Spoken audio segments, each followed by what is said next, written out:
Hello guys, ମୁଁ ଆକାଶ। ଏଇଟା ମୋର ଫାଷ୍ଟ ବ୍ଲଗ୍। ସକାଳୁ ସକାଳୁ ଉଠି ମୁଁ ପଳେଇନି ବ୍ରସ୍ କରିବା ପାଇଁ। ବ୍ରସ୍ କରିକି ପଳେଇନି ଆମ ଘରକୁ। ଘରେ ଯାହା ବି ହେଇଥିଲା ମୁଁ ଏଣି ପେଟେ ଖାଇ ଦେଇକିନି ପଳେଇନି ବାହାରକୁ, କାହିଁକିନା ଆଜି ସେପଟରେ ଫ୍ରି ଫାୟାର୍ ଅପସନ୍ ହେବାର ଅଛି। ଏକଲା ଏ ଖରାରେ ଚାଲି ଚାଲିକା ଯାଉଛି। ଫାଇନାଲ୍ ଆସିକି ଆମ ସାହି ମଝିରେ ପହଞ୍ଚିଗଲି। ଫାଇନାଲ୍ ଏଠି ଆମେ ଆଗରୁ ରହୁଥିଲୁ, ଏବେ ରହୁନା, ଏବେ କାହିଁକିନା ସେପଟକୁ ପଳେଇନି।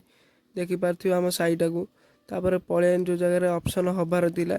ତାପରେ ଏପଟକୁ ଦେଖିଲା ବେଳକୁ ଏପଟରେ ସବୁ ମିଶିକି କଥାବାର୍ତ୍ତା ହେଉଛନ୍ତି ଆଜି ଅପସନ୍ ହେବ କି ନାହିଁ, କାହିଁକିନା ଫାଇନାଲ୍ ଆସିକି 11ଟା ବାଜିଗଲାଣି।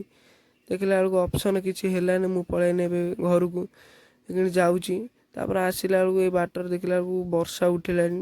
ସେ ଖରା ହେଉଥିଲା, ଏବେ ବର୍ଷା ଉଠିଲାଣି। ତା ବି ମୁଁ ଘରକୁ ଯାଉଛି। ଏତେ ବାଟ ଚାଲିକି ଆସି କିଛି ଫାଇଦା ମିଳିଲାନି, କାହିଁକିନା 11ଟା ଖଣ୍ଡେ ବେଳେ ଅପସନ୍ ହେବାର ଥିଲା, ହେଲାନି। ଏକଲା କିଣି ପୁଣି ସେ ଯାଉଛି ଘରକୁ।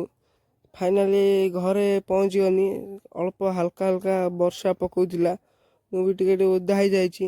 ତାପରେ ମୁଁ ଘରକୁ ପଳାଉଛି, କାହିଁକିନା କହିଲେ 4ଟା ବେଳେ ଅପସନ୍ ହେବାର ଅଛି। ଫାଇନାଲି ଆସି ମୁଁ ଘରେ ପହଞ୍ଚିଗନି।